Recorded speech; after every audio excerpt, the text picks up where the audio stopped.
Hi everybody, this is Grandad Jack and I've built a HO model railroad layout for a window display.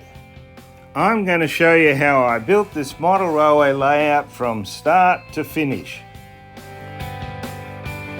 I'll show you how I do the bench work and do the track laying and do the wiring and doing all the scenery work, as well as the buildings I've used and how I've put it all together. You can see this layout fully finished and running at the Train World train shop in Brighton in Melbourne, Victoria. Hi, today we're going to look at building a model railway. What we're going to do here today is build the framework of a layout.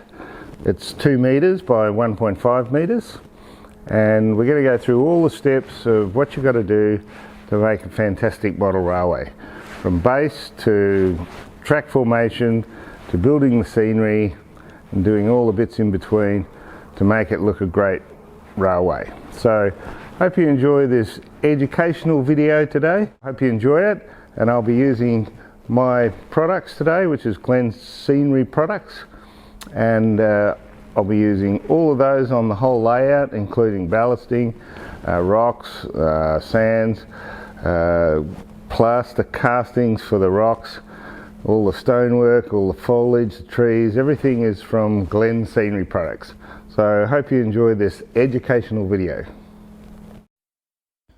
Seeing this layout is to be moved around, it's important to make the layout as lightweight as possible.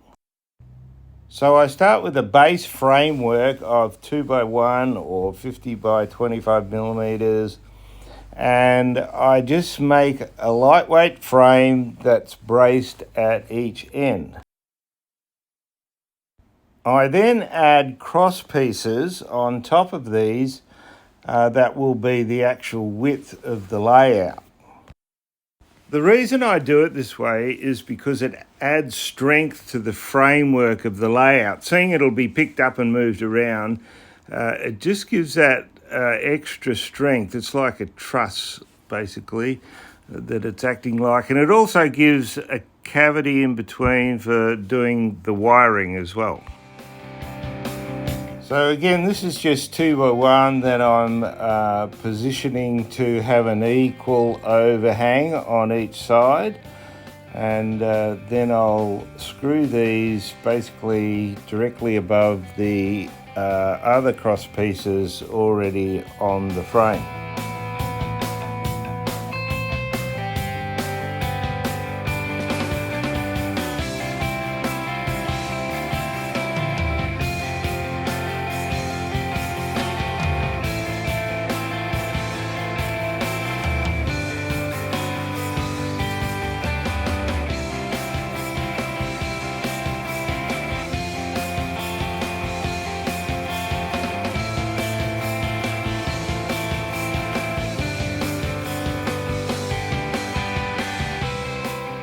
So now I'm applying a perimeter pre-prime pine timber to the outside.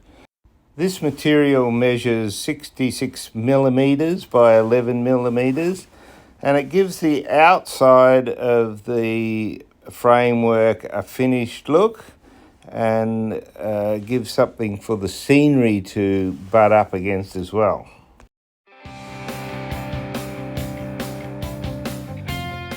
I've also left a 9mm rebate for the plywood that will take the track.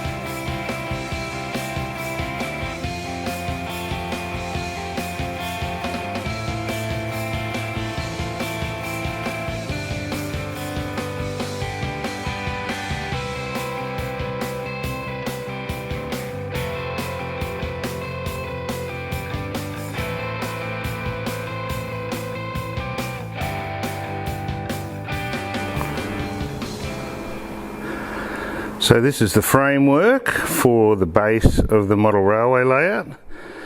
I prefer to do a double frame simply because, one, you can pass wires through there without them dangling down on the ground.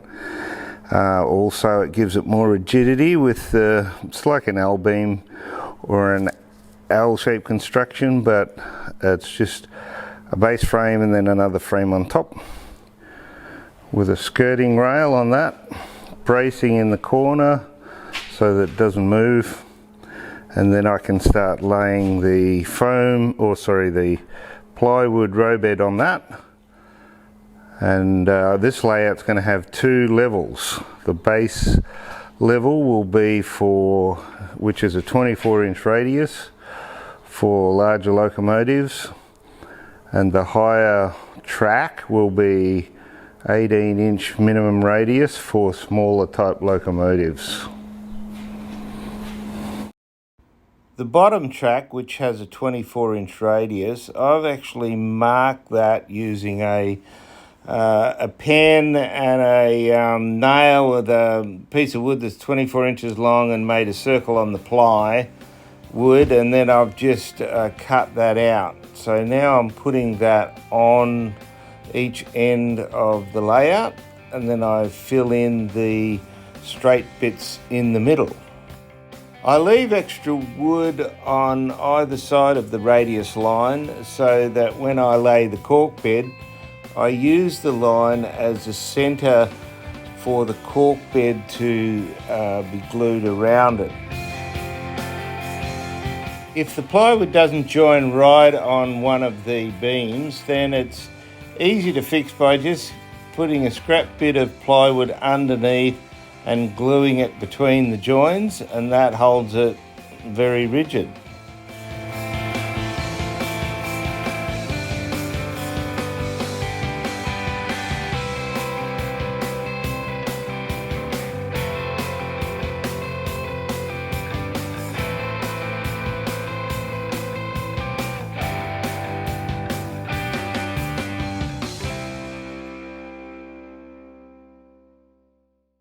I'm going to lay the track on the lower level first, because then I don't have to worry about obstacles when I do the top track. The bottom track is already laid. So I use cork road bed. This is a Midwest road bed, which I really like. What you do is you actually split it down the middle, and it turns into a beveled edge once you turn it around. So you peel it down the middle, and then you put the two outside edges to the inside when you turn it around. That then gives you a beveled edge to the outside of the road bed on either side. I've put a line between the two ends of the curves on either end, plus I mark where the switches or the turnouts have to go. I just use a Pico number 5 switch here. They call it a medium radius, but it's the same thing as a number 5 switch.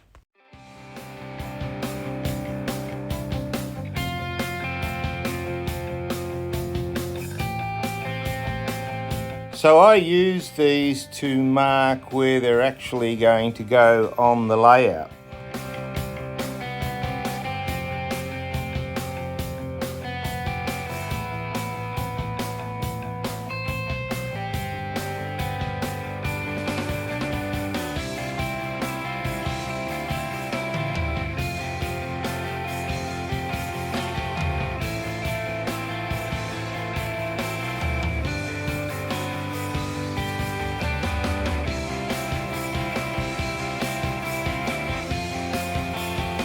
Once I've decided that, I can then lay the cork road bed.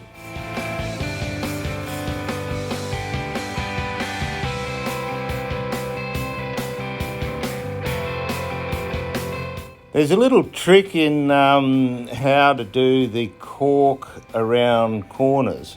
So what I do is I get a knife and I actually cut little sections out halfway through the cork road bed on one side. That means you can easily bend it around the curve.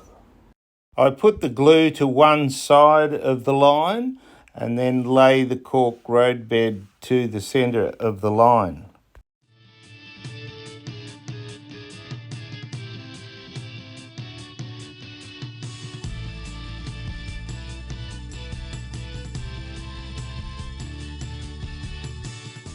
One thing I don't use when I'm doing this is pins or tacks to hold it. You can use weights if you want, but I find the natural flow of the glue holds the road bed pretty well.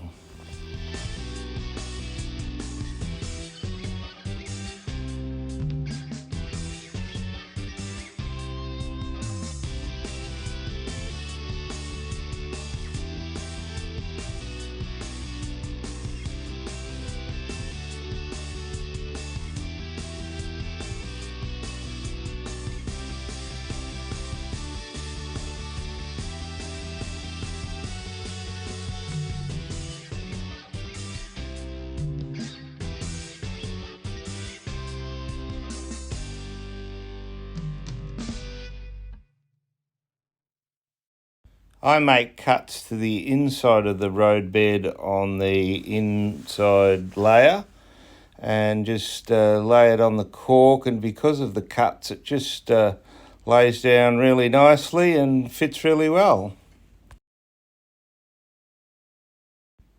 I just tap it down with my fingers to make sure it's embedded in the glue, and there you go. One part of the road bed is done. So I continued to do the road bed around the bottom level of the layout as shown here.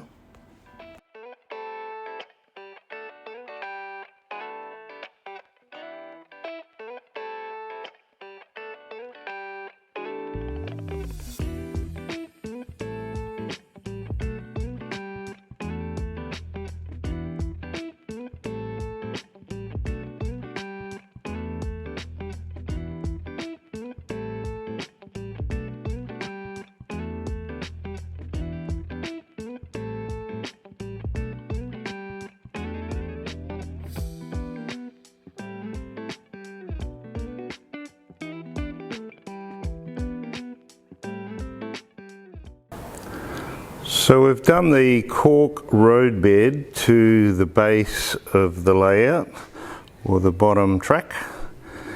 This one has a 24-inch minimum radius on the inside of this passing loop and 26-inch radius on the outside. So that's the cork road bed. I don't use pins, I just let the glue do its job, and it works really good. By cutting the edge of the cork, as I've demonstrated, makes it bend really easy, so you're not forcing the cork to go around the corner, it just does it naturally. So now we can start on the top layer. But before we do that, I'll lay some track, because it's easier to lay the track before we get to put all the top part on. So that's the first episode of building this window layout in HO scale. I hope you enjoyed watching how I do the base and also the plywood and the cork road bed. So please give me a thumbs up, and I look forward to seeing you on the next video.